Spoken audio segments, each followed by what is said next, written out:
కిల కిల చిలకల రాగమా ఎదలో రాగమా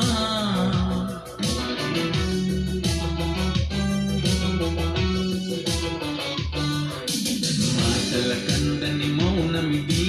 భాషకి అందని భావమిది నా చూపులకి పడిగా పులు నేర్పినది అని తొందరి అతనిది ఊహకి తెలియని తొందరది కంటికి దొరకని అల్లరిది మన సందుకని కను సైగలతోనే